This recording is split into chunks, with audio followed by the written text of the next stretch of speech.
يا أيها الذين آمنوا صلوا عليه وسلموا تسليما اللهم صل على محمد وعلى آل محمد كما صليت على إبراهيم وعلى آل إبراهيم إنك حميد مجيد اللهم بارك على محمد وعلى آل محمد كما باركت على إبراهيم وعلى آل إبراهيم إنك حميد مجيد الحمد لله সমস্ত প্রশংসা সে মহান রব্বুল আলামিনের জন্য যে আল্লাহ পাক রব্বুল আলামিন আজকে হরিসঙ্গপুর খড়পাড়া গোরস্থানের উন্নতি কল্পে একদিন ব্যাপী এই বিশাল ইসলামী জালসায় মাগরিবের পরে মাহফিলের প্রথম অধিবেশনে আল্লাহ পাক রব্বুল আলামিন আমাদেরকে কবুল করে দয়া করে মায়া করে মাহফিলে আসার বসার তৌফিক দান করেছেন সেই মহান রবের দরবারে শুকরিয়া আদায় করছি আলহামদুলিল্লাহ লক্ষ কোটি দরুদ সালাম মানবতার মুক্তির দূত আকার নামদার তাজদার মদিনা দুলালে আমিনা আহমদ মুজতবা মুহাম্মদ মুস্তাফা হযরত মুহাম্মদুর রাসূলুল্লাহ সাল্লাল্লাহু আলাইহি ওয়াসাল্লাম আমি পবিত্র কোরআনের সূরা আনকাবুত 57 নম্বর আয়াত তেলাওয়াত করেছি আল্লাহ রাব্বুল আলামিন বলেন কুল্লু নাফসিন যায়িকাতুল মাউত সুম্মা ইলাইনা তুরজাউন অর্থাৎ প্রত্যেকটা প্রাণীকে মৃত্যুর স্বাদ গ্রহণ করতেই হবে এতে কোনো সন্দেহ নেই মরতেই হবে কারণ আমরা মরণশীল মানুষ প্রত্যেকটা মানুষ মরবে এতে কোনো সন্দেহ নাই এখন যদি আমার কাছে ক্ষমতা থাকে টাকা পয়সা বেশি থাকে তাহলে মনে হয় মৃত্যু থেকে বেঁচে থাকা যাবে নাকি ক্ষমতা দিয়ে মৃত্যু থেকে বাঁচা যাবে টাকা পয়সা দিয়ে মৃত্যু থেকে বাঁচা যাবে ফেরাউনের তো টাকা পয়সা ক্ষমতা কোনটাই কমতি ছিল না ফেরাউন কি দুনিয়াতে আছে ওর মৃত্যু হয়ে গেছে নমরুদ কি দুনিয়াতে আছে নাই ওর মৃত্যু হয়ে গেছে তার মানে কোনো কিছু পৃথিবীতে আমাকে স্থায়ী করতে পারবে না কোনো কিছু আমাকে স্থায়ী করতে পারবে আমাকে মরতেই হবে পৃথিবীতে কেউ স্থায়ী হবে না মরতেই হবে পৃথিবীতে কেউ স্থায়ী হয় না হোক না সে ফেরাউন কিবা নমরুদ কেউ ভবে চিরকাল রয় না কেউ ভবে চিরকাল রয় না চলে যায় সব ছেড়ে যেতে হয় মৃত্যু মানে না কোনো পরিচয় চলে যায় সব ছেড়ে যেতে হয় মৃত্যু মানে না কোনো পরিচয় সব রাজা মহারাজা আর মহাবীর সব রাজা মহারাজা আর মহাবীর কাউকে সে অবকাশ দেয় না পৃথিবীতে কেউ স্থায়ী হয় না হোক না সে ফেরাউন কিবা নমরুদ কেউ ভবে চিরকাল রয় না ঠিক না প্রত্যেকটা মানুষকে মরতে হবে মৃত্যু থেকে বাঁচার কোনো উপায় আছে মরতেই হবে তবে আশ্চর্যজনক বিষয় হচ্ছে আজকে এই বিষয়টা নিয়ে কথা বলবো পবিত্র কোরআনে কিন্তু মৃত্যু থেকে বাঁচার একটা রাস্তা আছে মৃত্যু থেকে বাঁচতে পারবেন আছে আছে আমি দেখাচ্ছি আপনাকে আছে আল্লাহ রাব্বুল আলামিন বলছেন সূরা আর রহমান 33 নম্বর আয়াতে يا معشر الجن والإنس إن استطعتم أن تنفذوا من أقطار السماوات والأرض فانفذوا لا تنفذون إلا بسلطان. الله أكبر. আল্লাহ রাব্বুল আলামিন বলছেন, মানব এবং জিন জাতি, তোমরা যদি আমার মৃত্যু থেকে বাঁচতে চাও, কিয়ামতের ময়দানে হিসাব নিকাশ থেকে বাঁচতে চাও, তোমাদের জন্য একটা মুক্তির ব্যবস্থা আমি করে দিলাম। যদি তোমাদের ক্ষমতা থাকে, শক্তি থাকে, যদি তোমরা পারো, সক্ষম হও, হে মানব এবং জিন জাতি, মৃত্যু থেকে যদি তোমরা বাঁচার ক্ষমতা রাখো, তো যাও, আমার যে বিশাল এরিয়া 7 আসমান জমিন আমি তৈরি করেছি, এর মধ্য থেকে বাইরে চলে যাও। আল্লাহ একটা সুযোগ করে দিলেন। এই যে কোরআন সূরা আর রহমান 33 নম্বর আয়াত, আল্লাহ বলছে যদি তুমি বাঁচতে চাও তো যাও, এই যে সুযোগ করে দিলাম, আমার যে এরিয়া আছে সেই এরিয়া থেকে বাইরে চলে যাও। তাহলে কি মৃত্যু থেকে বাঁচা যাবে? যদি আল্লাহর এরিয়ার বাইরে যেতে পারি তাহলে মৃত্যু থেকে বাঁচাও যাবে এবং কিয়ামতের ময়দানে যে হিসাব দেওয়া হবে ওইটা থেকেও বাঁচা যাবে। তবে শর্ত হলো আল্লাহর যে রাজত্ব, যে এরিয়া আল্লাহ, এর মধ্য থেকে বের হয়ে চলে যেতে হবে। আল্লাহর এরিয়ার মধ্যে থাকলে মৃত্যু হবে, হিসাবও হবে। তো চলেন, আমরা তো মৃত্যু থেকে বাঁচতেই চাই, কি বলেন? কেউ কি সহজে মরতে চায়? পৃথিবীতে কি কেউ সহজে মরতে চায়? আমরা তো বাঁচতেই চাই। এখন তাহলে আমরা চলেন একটু পালানোর চেষ্টা করে দেখি।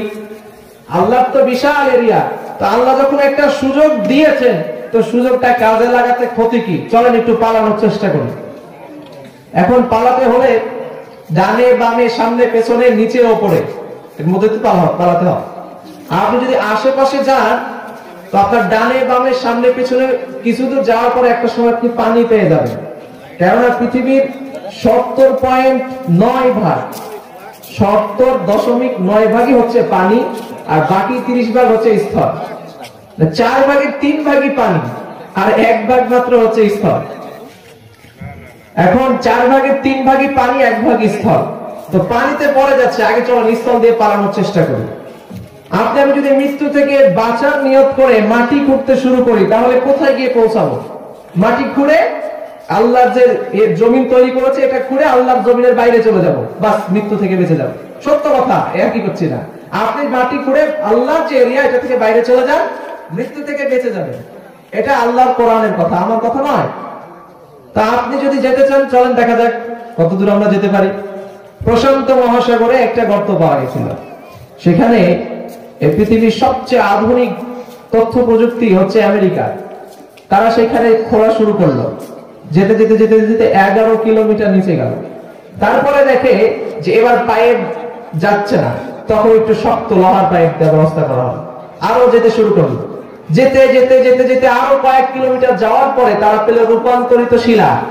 সেটা থেকে ভিতরে গেল, এবার পাথরের শিলা, আগ্নেয়গিরির শিলা, এরপরে লোহার শিলা, এরপরে মার্বেল পাথরের শিলা। এগুলো পার করতে করতে করতে একটা পর্যায়ে গিয়ে যে পাইপ দেয় সেই পাইপ গুলো গলে যায়। বিজ্ঞান তো অবাক, কি ব্যাপার, পাইপ গলে কেন? ওইখানকার তাপমাত্রা একটু চেক করা যায়। তারা তাপমাত্রা চেক করে দেখে যে জায়গায় পাইপ গুলো গলে যাচ্ছিল ওই জায়গায় তাপমাত্রা হচ্ছে 7000 ডিগ্রি সেলসিয়াস। সুবহানাল্লাহ বলতে পারলেন না? 2200 ডিগ্রিতে একটা লোহা গলে যায়। আপনি গুগল করেন, 2200 ডিগ্রির মধ্যে যদি আপনি 2200 ডিগ্রি তাপমাত্রায় লোহা ফেলে দেন, ওটা গলে ছাই হয়ে যাবে, গলে একেবারে পানি হয়ে যাবে, তরল পদার্থ হয়ে যাবে।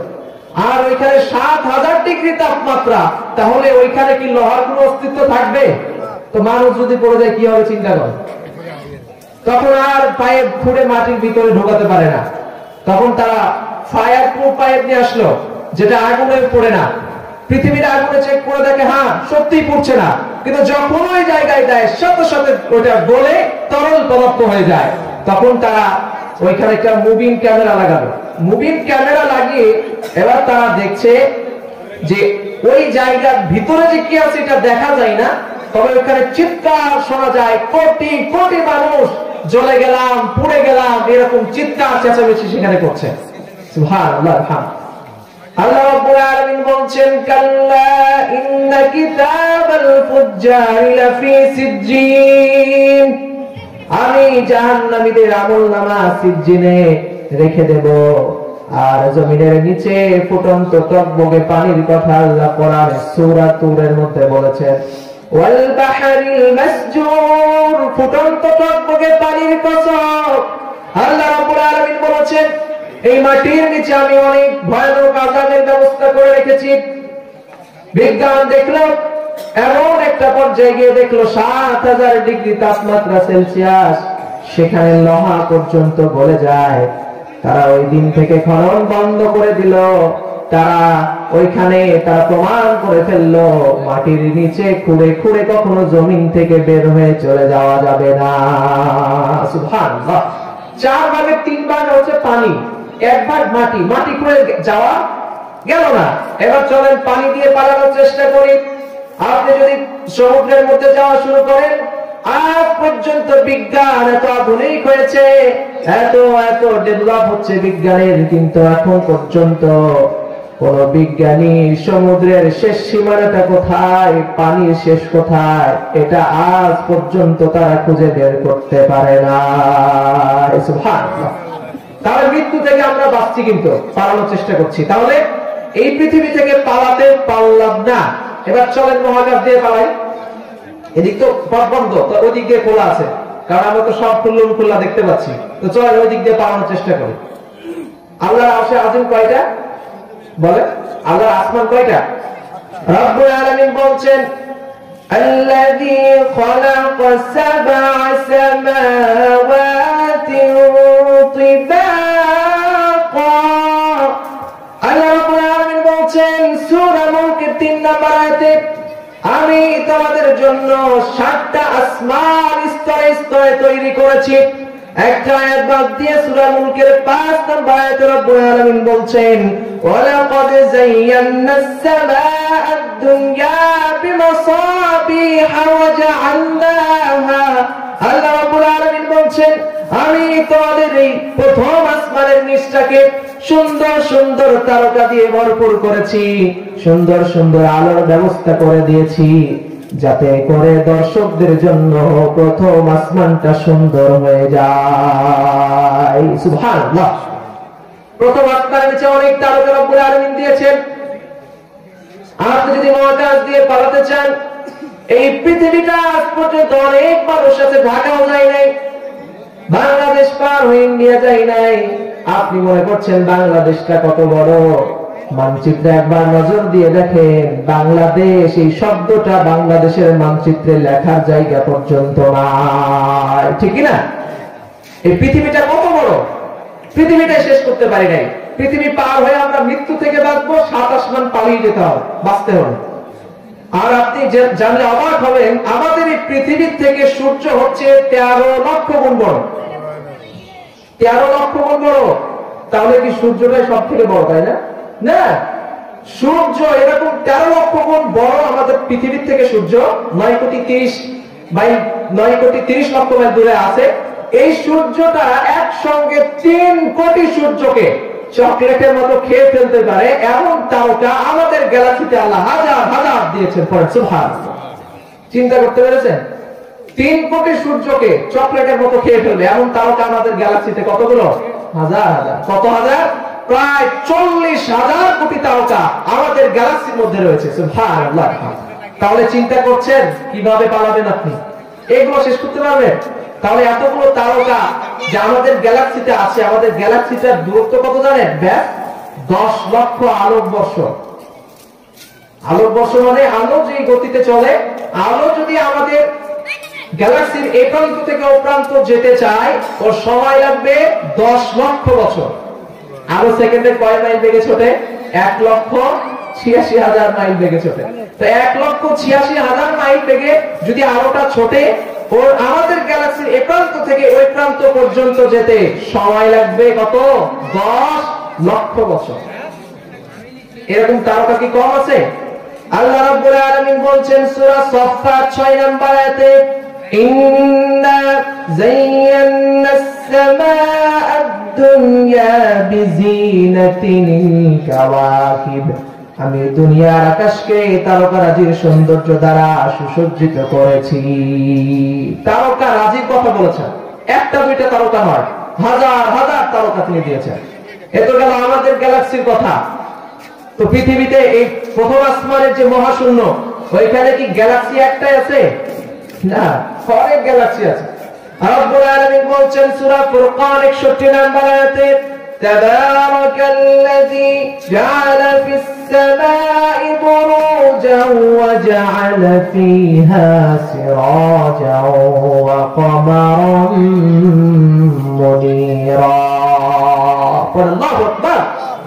আল্লাহ রাব্বুল আলামিন বলছেন, অসীম বরকত সম্পন্ন তিনি, যিনি আকাশে বুরুজ নির্মাণ করেছেন, আর ওই বুরুজগুলোর মধ্যে রব্বুল আলামিন নক্ষত্র তারকা অর্থাৎ উজ্জ্বল তারকা দিয়ে তিনি সূর্যকে বুঝিয়েছেন।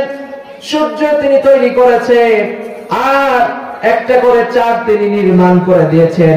তাফসীরের মধ্যে আসছে এই বুরুজ মানে হচ্ছে গ্যালাক্সি, বিজ্ঞানের ভাষা এটা হচ্ছে স্টার সিটি বা ছায়াপথ।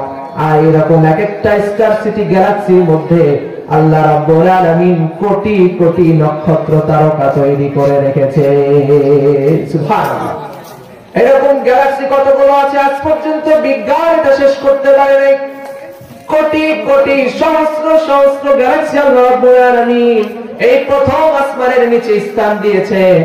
আপনি কি মনে করছেন মৃত্যু থেকে পালিয়ে 7 আসমান পাড়ি দিলে প্রথম আসমানটা পার করার ক্ষমতা কোন মানুষ এবং জিন জাতির নাই? চিন্তা করেন, আলো 1 সেকেন্ডে 1,86,000 মাইল বেগে ছোটে। তো আলোর গতিতেও যদি আমরা যাই, তো আমাদের গ্যালাক্সিটা পার হতে লাগবে 10 লক্ষ বছর। আমাদের হায়াত কত? 60 বছর, 70, 100 সর্বোচ্চ। তো এই যে 100 বছরের হায়াত দিয়ে আপনি 10 লক্ষ বছর কেমনে পার করবেন? সম্ভব? আচ্ছা, মনে করেন আল্লাহ আপনাকে এমন একটা শক্তি দিল, আপনি কোন রকম ভাবে প্রথম আসমান পার হয়ে গেলেন। আচ্ছা বললাম সম্ভব তো না, আল্লাহ দিলে তো সম্ভব, তাই না? আল্লাহ দিল, আপনি পার হলেন।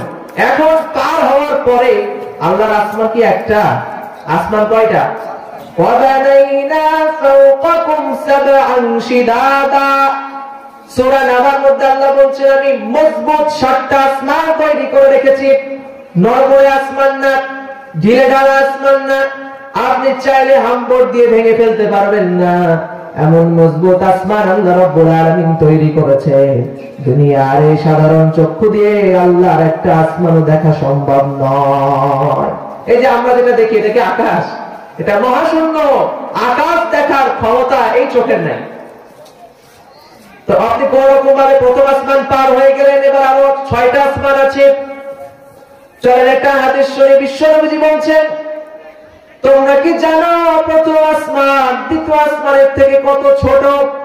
দ্বিতীয় আসমানটা আল্লাহর প্রথম আসমানের চাইতে কত বড়? বিশ্বনবী যে কথা বোঝাতে গিয়ে একটা উপমা দিলেন।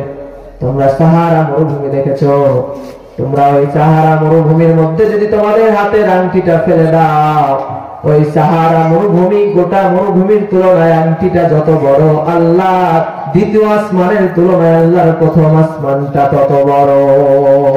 সুবহানাল্লাহ। সাহারা মরুভূমির মধ্যে, সাহারা মরুভূমি তো পৃথিবীর শ্রেষ্ঠ মরুভূমি, সবচেয়ে বড়। সাহারা মরুভূমি বাদ, এই যে চর পদ্মা, এই মাঝখানে যদি একটা আংটি আমি ফেলে দিই, ওটা খুব সহজেই খুঁজে পাওয়া যাবে, তাই না?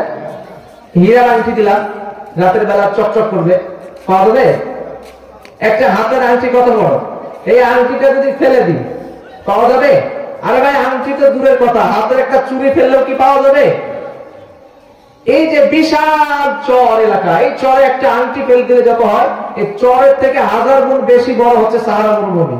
আর ওই সাহারা মরুভূমির মধ্যে যদি আপনি আংটিটা ফেলে দেন, তো আল্লাহ রাসূল বলছেন, দ্বিতীয় আসমানের মধ্যে যদি প্রথম আসমানটাকে ফেলে দেওয়া হয়, ওই সাহারা মরুভূমির তুলনায় আংটিটা যত বড়, আল্লাহ দ্বিতীয় আসমানের তুলনায় প্রথম আসমানটা ততটাই ছোট। সুবহানাল্লাহ। কেমন করে মৃত্যু থেকে পালাবেন? এইভাবে একটা একটা করে 7টা আসমান, সবার থেকে সবারটা বড়। এই আসমানগুলোর দূরত্ব কত বেশি! আপনি যদি মনে করছেন এই যে বিশাল আসমানের নিচে তারকাগুলো আছে, এই যে বিশাল গ্যালাক্সি গুলো আল্লাহ রাব্বুল আলামিন তৈরি করেছেন, যাদের দূরত্ব হাজার হাজার মাইল বেশি, এই মাইলগুলো আপনি কেমন করে পার হবেন? আপনি মৃত্যু থেকে বাঁচতে চান, এই যে গ্যালাক্সি আল্লাহ রাব্বুল আলামিন তৈরি করেছেন, বিজ্ঞান বলছে, মহাকাশ বিজ্ঞানী এইডন হ্যাবেল তিনি বলছেন আল্লাহ রাব্বুল আলামিন যে গ্যালাক্সি গুলো তৈরি করেছেন, সে তার টেলিস্কোপ দিয়ে দেখে গ্যালাক্সি গুলো তার নিজ নিজ কক্ষপথ থেকে একটু একটু করে সরে যাচ্ছে, এভাবে কিয়ামত পর্যন্ত এগুলো সরতেই আছে, সরতেই আছে। চিন্তা করে দেখেন আল্লাহর প্রথম আসমানের নিচে আল্লাহ কত জায়গা বড় করে রেখেছে। এত এত গ্যালাক্সি, তাও নিজ জায়গায় নেই, আস্তে আস্তে সরছে। তবে সরলে কি হবে? আল্লাহর ওই যে মহাশূন্যে তিনি এত কোটি কোটি তারকা সৃষ্টি করেছেন, ওইখানে হুকুম চলে কার? জোরে বলেন, আরো জোরে বলেন, মাইকের থেকে জোরে আওয়াজ দিয়ে বলেন, হুকুম চলে কার? আল্লাহ। এই জন্য ওইখানে আল্লাহ রাব্বুল আলামিন যে রুলস করে দিয়েছেন, ওই রুলস এর বাইরে কোনো তারকা চলতে পারবে না। আল্লাহ রাব্বুল আলামিন বলছেন সূরা ইয়াসিন 40 নম্বর আয়াতে, লাশ-শামসু ইয়ানবাগি লাহা আন তুদরিকাল কমার ওয়ালাল-লাইলু সাবিকুন নাহার ওয়া কুল্লুন ফি ফালাকিন ইয়াসবাহুন। আল্লাহ রাব্বুল আলামিন বলছেন সূর্য এবং চন্দ্র সে তার নিজ নিজ কক্ষপথে চলছে, তার নিজ জায়গা থেকে সরে দাঁড়ানোর ক্ষমতা কোন তারকাকে দেওয়া হয় না। যদি সরে যায়, আল্লাহ রাব্বুল আলামিন গ্যালাক্সি থেকে বড় জিনিস আবিষ্কার করেছেন, ওইটাকে বলে ব্ল্যাক হোল। ব্ল্যাক হোল মানে যে রাস্তায় যেগুলো থাকে ওই ব্ল্যাক হোল না, ওই তো এইটুকু মুখ। ওই ব্ল্যাক হোল গুলো এত বড়, ওই যে 3 কোটি সূর্যকে নিমেষে খেয়ে ফেলতে পারে যে তারকা, ওই তারকাও যদি ব্ল্যাক হোলের আশেপাশেও যায়, একটা 10 বছরের বাচ্চাকে যদি আপনি একটা 1 টাকা দামের চকলেট দেন, একটা চাপ দিলে শেষ, তাই না? কতক্ষণ লাগবে শেষ করতে? ওই ব্ল্যাক হোলের আশেপাশে যদি কোন একটা তারকা যায়, চকলেটের মতো নিমেষেই শেষ হয়ে যাবে। তাহলে ব্ল্যাক হোল গুলো কত বড় চিন্তা করতে পেরেছেন? কত জায়গা প্রথম আসমানের নিচেই আছে। তারপর বললাম যে ঠিক আছে, আল্লাহ আপনাকে প্রথম আসমান পার করে দিল, দ্বিতীয় আসমান, দ্বিতীয় আসমানের থেকে প্রথম আসমান যত ছোট, তৃতীয় আসমানের কাছে ওই একই হিসাব। ওই সাহারা মরুভূমি আংটি, একটা একটা করে বলতে গেলে সময় লেগে যাবে, 7টা আসমান এইভাবে বড়। এখন আপনি 7 আসমান পার হয়ে সিদরাতুল মুনতাহা চলে গেলেন। সিদরাতুল মুনতাহা থেকে আরশে আজিম তো আছে, এই যে জায়গাটা, এটা দূরত্ব কত জানেন?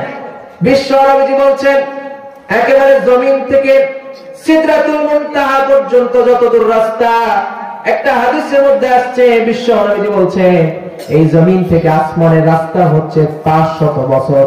এই 500 বছর কিসের গতিতে 500 বছর এটা উল্লেখ নাই, এটা আলোকবর্ষ নয়, এটা প্লাজমা নয়, এটা কেমন সেটা আল্লাহ রাব্বুল আলামিন ভালো জানেন। এই মিল্কি ওয়ে গ্যালাক্সির মধ্যে সবচাইতে গতিসম্পন্ন বস্তু হচ্ছে আলো, এজন্য এটাকে আমরা আলোকবর্ষটাকে বেশি করে ধরি। আর মিল্কি ওয়ে গ্যালাক্সির বাইরে সবচাইতে গতিসম্পন্ন বস্তুর নাম হচ্ছে প্লাজমা। এখন এই যে 500 বছরের রাস্তা, এটা কিসের ভিত্তিতে 500 বছরের রাস্তা আমরা জানি না, রব্বুল আলামিন জানেন। কোন মুফাসসির বলছেন এটা এমন হতে পারে আল্লাহর কাছে একদিন মানে এই দুনিয়ার 1000 বছরের সমান, এমন হতে পারে এই 500 বছরের প্রত্যেকটা দিন আল্লাহর কাছে 1000 বছর পর্যন্ত হতে পারে। এত দূর লাগবে প্রথম আসমানে যেতে। আর বিশ্ব নবীজি বলছেন প্রত্যেকটা আসমানে এইভাবে 500 বছরের রাস্তা করে দূরত্ব। কোন রকম ভাবে আপনি সূরা রহমানের 33 নম্বর আয়াতের আলোকে মৃত্যু থেকে বাঁচার জন্য আপনি 7 আসমান পার হয়ে সিদরাতুল মুনতাহা চলে গেলেন। এবার সিদরাতুল মুনতাহা থেকে আরশে আজিমের দূরত্ব কত? বিশ্ব নবীজি বলছেন প্রথম আসমান থেকে সিদরাতুল মুনতাহার রাস্তা যত দূরত্ব আছে, ওই সিদরাতুল মুনতাহা থেকে আরশে আজিম পর্যন্ত রাস্তাটা তার থেকে 70,000 গুণ বেশি দূরত্ব। সুবহানাল্লাহ। আপনি রাস্তাটাও পার হয়ে গেলেন, এবার আল্লাহর আরশে আজিম পার হয়ে গেলে আপনি মৃত্যু থেকে বেঁচে যাবেন। খুব কাছে চলে আসছে, কিন্তু আর একটু হলেই মৃত্যু থেকে বেঁচে যাব। চলেন পালানোর চেষ্টা করে দেখি। আরশে আজিমে আমরা পৌঁছে গেলাম। এবার যদি মৃত্যু থেকে বাঁচতে চায়, আরশে আজিমটা পার করতে হবে। আরশে আজিমটা কত বড়? আল্লাহ রাসূল সাল্লাল্লাহু আলাইহি ওয়াসাল্লাম বলছেন সাত আসমান আর সাতটা জমিন যদি আল্লাহর আরশে আজিমের মাঝে ফেলে দেওয়া হয়, এই সাহারা মরুভূমির মধ্যে আংটি যেমন খুঁজে পাওয়া দুষ্কর হবে, আল্লাহর আরশে আজিমটা এত বড়, ওই আরশে আজিমের মধ্যে যদি সাত আসমান আর সাত জমিনটাকে ফেলে দেওয়া হয়, আরশে আজিমের মধ্যে এগুলোকে খুঁজে পাওয়াই দুষ্কর হয়ে যাবে। এবার বলেন, এত কিছু যে এতটুকু শুনলেন, এবার বলেন আপনার হায়াত কয় বছর? একটু মনোযোগ দেন। আপনার হায়াত কয় বছর? 60 বছর।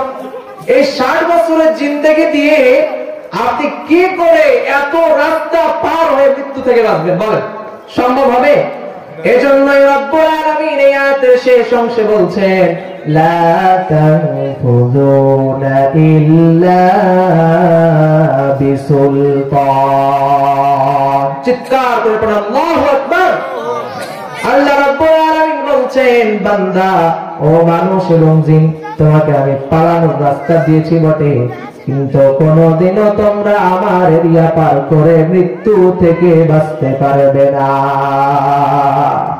মৃত্যু থেকে বাঁচা যাবে? মৃত্যু থেকে পালানোর একটা রাস্তা ছিল, কিন্তু ওইটাও কি বন্ধ হয়ে গেছে। আর আল্লাহর এরিয়ার মধ্যে যদি আপনি থাকেন, যেখানে থাকেন, যে অবস্থায় থাকেন, আপনি যত বড় দুর্বল করে থাকেন, মৃত্যু আপনাকে ওখানেই ধরে ফেলবে। এজন্য রব্বুল আলামিন বলছেন সূরা নিসা 78 নম্বর আয়াতে, আইনামা তাকুনু ইউদরিকুমুল মাউত ওয়ালাউ কুনতুম ফি বুরুজিন মুশাইয়াদা। পৃথিবীর যে স্থানে থাকো না কেন, যে মজবুত দুর্গে থাকো না কেন, লোহা দিয়ে যদি প্রাসাদ নির্মাণ করেও থাকো, যত মজবুত দুর্গে তুমি অবস্থান করো না কেন, জেনে রেখো আমার এই বাউন্ডারির মধ্যে যদি থাকো, একদিন না একদিন তোমার কাছে মৃত্যুর দূত পৌঁছে যাবে। ঠিক কিনা? এর মধ্যে থাকলে মরতাম। আপনি ছিলেন মৃত, হবেন মৃত, আবার আপনাকে মাটি থেকে জীবিত করা হবে। আপনি আগেও ছিলেন মৃত, কোনো অস্তিত্ব ছিল না, মাটি থেকে আল্লাহ আপনাকে সৃষ্টি করলেন। এজন্য আল্লাহ আবার বলছেন, কেমন করে তোমরা কুফরি করো, মৃত ছিলে আমি জীবিত করলাম, আবার মৃত হয়ে যাবে। রব্বুল আলামিন ঘোষণা করছে সূরা বাকারা 28 নম্বর আয়াতে, কাইফা তাকফুরুনা বিল্লাহি ওয়া কুনতুম আমওয়াতান ফাআহইয়াকুম সুম্মা ইউমীতুকুম সুম্মা ইউহয়ীকুম সুম্মা ইলাইহি তুরজাউন। আল্লাহ রাব্বুল আলামিন বলছে, তুমি মৃত ছিলে, তোমাকে আমি জীবন দিলাম, আবার তোমাকে মৃত্যুবরণ করতে হবে। আর মৃত্যুবরণ করার পরে তুমি আবার মাটি হয়ে যাবে। সেই মাটি থেকে তোমাকে আবার পুনরুজ্জীবিত করে আল্লাহর কাছে জবাবদিহি করতে হবে। মাটি ছিলে, মাটি হবে, মাটি থেকে আবার তুলতে হবে। একদিন আপনার শরীরটা মাটি হবেই হবে। এ থেকে বাঁচার ক্ষমতা আমাদের আছে? মৃত্যু থেকে পালানোর একটা রাস্তা ছিল, কিন্তু আমরা কি পালাতে পারলাম? ওই রাস্তা পার করার ক্ষমতা আমাদের নাই, তাই মরতেই হবে। একদিন মাটির ভিতরে হবে ঘর রে মন আমার, কেন বান্ধ দালান ঘর, প্রাণ পাখি উড়ে যাবে পিঞ্জর ছেড়ে, দরদামে সবই রবে তুমি যাবে চলে, বন্ধু বান্ধব যত মাতা পিতা দ্বারা শত সকলে হবে তোমার পরে মন আমার, কেন বান্ধ দালান ঘর, দেহ তোমার চর্ম চর গলে পচে যাবে, শিরা উপশিরা গুলো ছিন্ন ভিন্ন হবে, মন্টু মেরুদণ্ড সবই হবে খণ্ড খণ্ড, পড়ে রবে মাটির উপরে মন আমার, কেন বান্ধ দালান ঘর। ঠিক কিনা? মরতে হবে, মাটি হতে হবে, এজন্য রব্বুল আলামিন ঘোষণা করছেন সূরা তাহা 55 নম্বর আয়াতে মিনহা খলাকনাকুম ওয়া ফিহা নুঈদুকুম ওয়া মিনহা নুখরিজুকুম তারাতান উখরা। বান্দা তুমি মাটি ছিলে, মাটি থেকে সৃষ্টি করলাম, আবার এই মাটির মধ্যেই তোমাকে ফিরে যেতে হবে। মাটি ছিলে, মাটি হবে, আবার এই মাটি থেকে তোমাকে তুলে কিয়ামতের ময়দানে হিসাব দেওয়ার জন্য দাঁড় করিয়ে দেবে। তার মানে মৃত্যু হবে, এতে কোনো সন্দেহ নাই। মাটি ছিলেন, মাটি থেকে আবার কোনো কিছুর ক্ষমতা নাই আল্লাহর এরিয়া পার হয়ে যাওয়ার। মানুষের ক্ষমতা নাই, জিনের ক্ষমতা নাই, কোন প্রাণীর ক্ষমতা নাই। আল্লাহ রাব্বুল আলামিনের এই কিয়ামতের আগে যে ধ্বংসযজ্ঞ তিনি চালাবেন, সেখান থেকে বাঁচার কোনো ক্ষমতা কারো নাই। এজন্য আল্লাহ রাব্বুল আলামিন ঘোষণা করছেন সূরা রহমানের 26-27 নম্বর আয়াতে কুল্লু মান আলাইহা ফানিউ ওয়া ইয়াবকা ওয়াজহু রাব্বিক ওয়া ইয়াবকা ওয়াজহু রাব্বিকা যুল জালালি ওয়াল ইকরাম। কিয়ামতের আগে সমস্ত কিছু ভেঙে চুরে ফাঁক হয়ে যাবে, ধ্বংস হয়ে যাবে। শুধুমাত্র কেবলমাত্র তোমার সত্তা আল্লাহ রাব্বুল আলামিনের অস্তিত্ব থেকে যাবে। আর এছাড়া যা কিছু আছে সব শেষ হয়ে যাবে, সবকিছু শেষ হয়ে যাবে। মৃত্যু আমাদের হবে, এতে কোনো সন্দেহ নাই। তবে মৃত্যু থেকে বাঁচা যখন যাবে না, তখন আমরা একটু ভালো মৃত্যুই চাই। কেননা মৃত্যুর দুইটা শ্রেণী আছে, একটা হচ্ছে খারাপ, একটা ভালো। যদি আপনি খারাপ আমল করেন, আপনার মৃত্যুটা কেমন করে হবে? ফেরেশতা আসবে, আযাবের ফেরেশতাগুলো ভয়ানক পোশাক পরে পরে তো আপনার সামনে চলে আসবে। ভয়ঙ্কর আওয়াজ বলবে, ইয়া আইয়াতুহান নাফসুল খাবিস, হে পাপিষ্ঠ আত্মা বের হয়ে আয়। এরপরে আপনার আত্মাটা বের হতে চাইবে না। কত কষ্ট দিয়ে আপনাকে মৃত্যু দেওয়া হবে। আপনার নাকগুলো যেন প্লাস দিয়ে টান দিয়ে ছিঁড়ে ফেলা হবে, আপনার দাঁতগুলোকে যেন পাথর মেরে মেরে আঘাত করে ভেঙে ফেলা হবে। পুরো শরীরে যেন আপনার একেবারে বড়শি লাগিয়ে টান দেওয়া হবে। এত ভয়ানক হবে সে অবস্থা, আপনার রূহটা শরীরের দিক থেকে ওদিক পালিয়ে বেড়াতে চেষ্টা করবে। এই সময় ফেরেশতারা মারতে থাকবে, মারতে থাকবে, আপনার রূহটা কবজ করবে বড় ভয়ানক ভাবে। আপনার রূহটাকে কবজ করার পর একটা দুর্গন্ধযুক্ত ময়লা কাপড়ের মধ্যে নিয়ে আসমানের দিকে রওনা করবে। আসমানের রহমতের দরজাগুলো খোলা হবে না, আসার দিয়ে আপনাকে জমিনের মধ্যে ঘিরে দেওয়া হবে। সিজ্জিন অর্থাৎ জাহান্নামের মধ্যে আপনার রূহটা পৌঁছে যাবে। আর যদি আপনি দুনিয়াতে নেক আমল করতে পারেন, গুনাহ থেকে বাঁচতে পারেন, তাহলে আপনার মৃত্যুটা কত সুন্দর হবে। সূরা ফাজরের আলোকে একটু শোনেন। আল্লাহ রাব্বুল আলামিন ঘোষণা করছেন, ইয়া আইয়াতুহান নাফসুল মুতমাইন্নাহ ইরজিই ইলা রাব্বিকি রাদিয়াতাম মারদিয়াহ ফাদখুলি ফি ইবাদি ওয়াদখুলি জান্নাতি। আল্লাহ রাব্বুল আলামিন বলছেন, যদি তুমি নেককার হতে পারো, তুমি যদি আমলদার হতে পারো, গুনাহ মুক্ত জীবন যদি তুমি যাপন করতে পারো, তোমার সামনে রহমতের ফেরেশতা বলবে, পবিত্র আত্মা আল্লাহর রহমতের দিকে বের হয়ে আসো। আস্তে আস্তে যখন আপনার সুন্দর করে পবিত্র আত্মাটা বের হয়ে আসবে, আপনার আত্মাটাকে সুন্দর সুগন্ধযুক্ত কাপড় দিয়ে ইল্লিন জান্নাত পর্যন্ত পৌঁছে দেওয়া হবে। আর সেই মৃত্যু যদি আপনি পেতে চান, গুনাহ থেকে বাঁচতে হবে।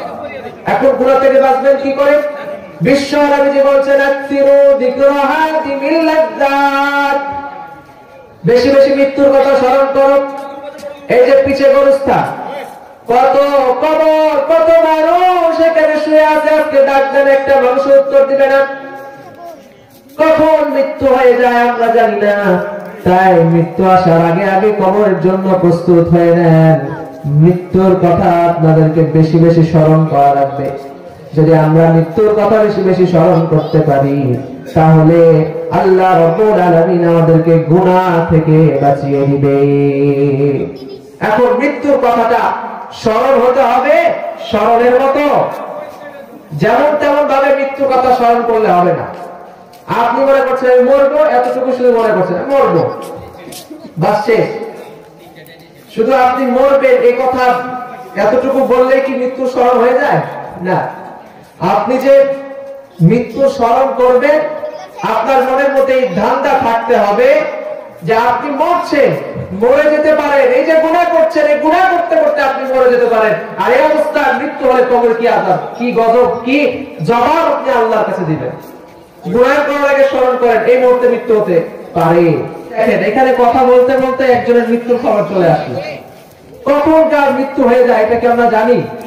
তার মৃত্যু স্মরণ করতে হবে এমন ভাবে যে আপনার এখনই মৃত্যু হয়ে যেতে পারে। আপনি যে গুনাহ করছেন ওই গুনাহটা স্টপ করে দেন, এখন এই গুনাহ করতে করতে আপনার মৃত্যু হতে পারে। তাই সর্ব অবস্থায় মৃত্যুর জন্য প্রস্তুত থাকতে হবে। আপনি যদি মৃত্যু স্মরণ করেন তাহলে আপনি গুনাহ থেকে বেঁচে যাবেন। এই কথা রাসূল বলেছেন, মৃত্যুর স্মরণ আপনাকে গুনাহ থেকে বাঁচিয়ে দিবে। তা আপনি কেমন স্মরণ করবেন? এমনি আমি মরবো এটা কি স্মরণ? একটা ঘটনা শোনেন। এক বাদশা অনেক খারাপ কাজ করে, তার মনে হলো যে আমি এত খারাপ কাজ করছি, আমার একটু ভালো হওয়া দরকার। কি বলেন, এরকম ইচ্ছা হয় না? শেষ বয়সে তো মানুষ মসজিদে ছাড়তে চায় না, একেবারে পিছলায় হয়ে যায়। এই যে একটা মানুষের পরিবর্তন হয়, এই পরিবর্তনটা বাদশা হয়েছে। এখন সে তার রাজ্যের সব থেকে বড় আলেমকে নিয়ে আসছে, হুজুর আমি পরিবর্তন হতে চাই, বলেন এখন আমি কি করতে পারি? আপনার কথা বলেন না দয়া করে। এখন আপনি কি করে পরিবর্তন আমি হতে পারি? তখন ওই হুজুর বলছেন, বাদশা রাসূল সাল্লাল্লাহু আলাইহি ওয়াসাল্লামের কথা অনুযায়ী আপনি মৃত্যুর কথা বেশি বেশি স্মরণ করেন। এখন কয়বার স্মরণ করা লাগবে? 40 বার। দিনে অন্তত কয়বার স্মরণ করতে হবে? 40 বার। এখন সে একটা তসবিহ বানিয়েছে, তসবিতে দানা হলো 40টা।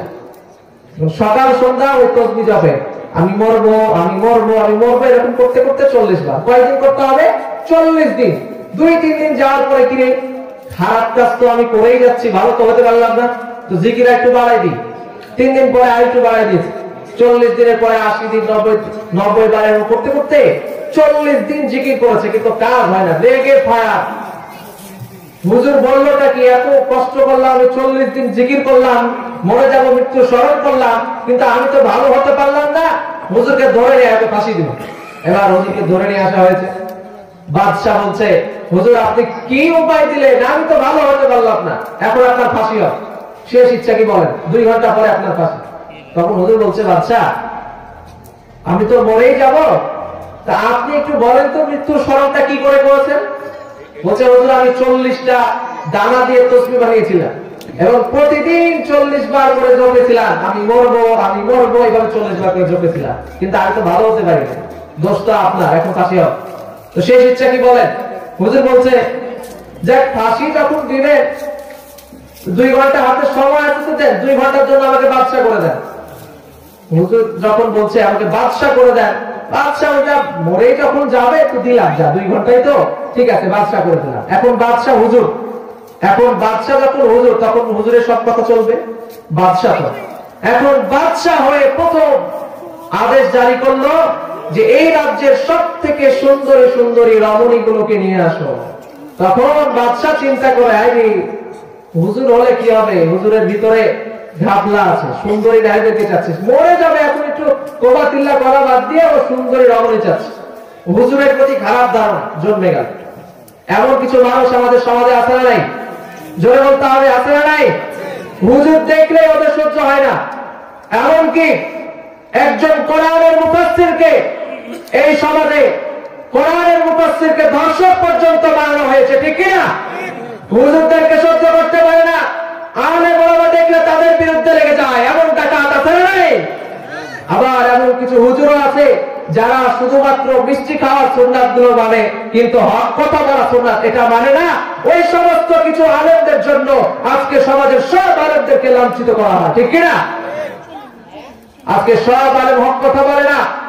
কিছু কিছু আলেম সমাজে এমন আছে যারা মিষ্টি খাওয়ার লোভে সব জায়গায় চলে যায়, হক কথা তাদের মুখ দিয়ে বের হয় না।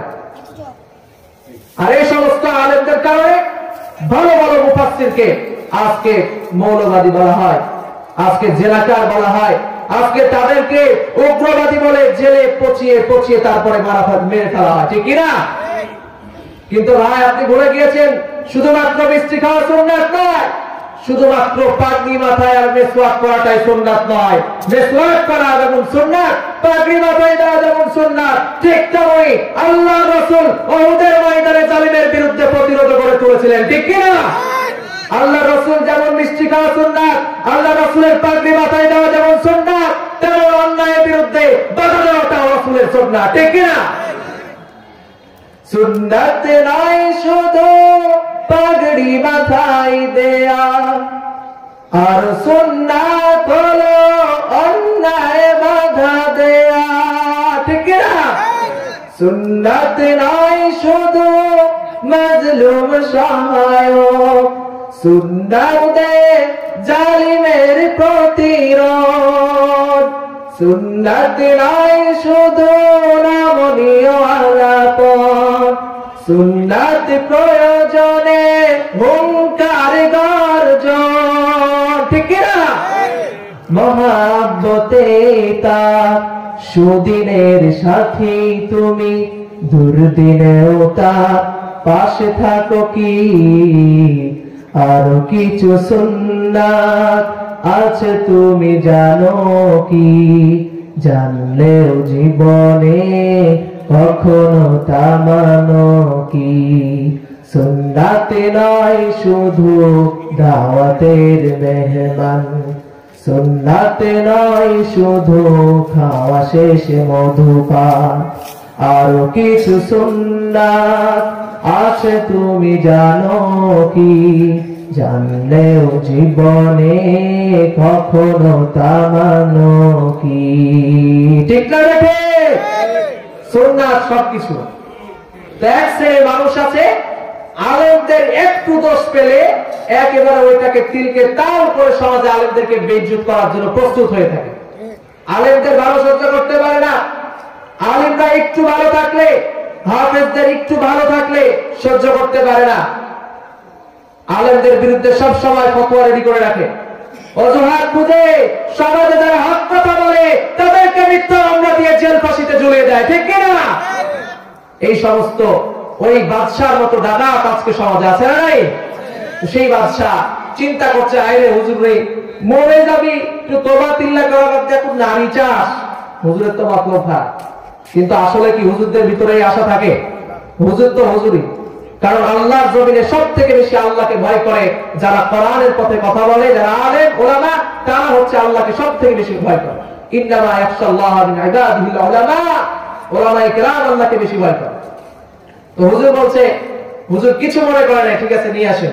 রমণী নিয়ে আসা হয়েছে, সুন্দর স্টেজ করে বলছে ডান্স করো, তবে সাবধান, এই যে ডান্স হবে এর আশেপাশে কোন যুবক আসতে পারবে না, কোন মানুষ তো আসে না। এখন এক বাদামওয়ালা রাখাল, সে চিন্তা করছে ওই বাদামওয়ালা যে বড় বড় নাচের অনুষ্ঠানে তো বাদশায় বসে, আমাদেরকে তো যেতে দেয় না, আজকে হুজুর আছে, হুজুর তো একটু নরম মানুষ, হয়তো আমাকে ছেড়ে দিবে, যাই একটু দেখে আসে।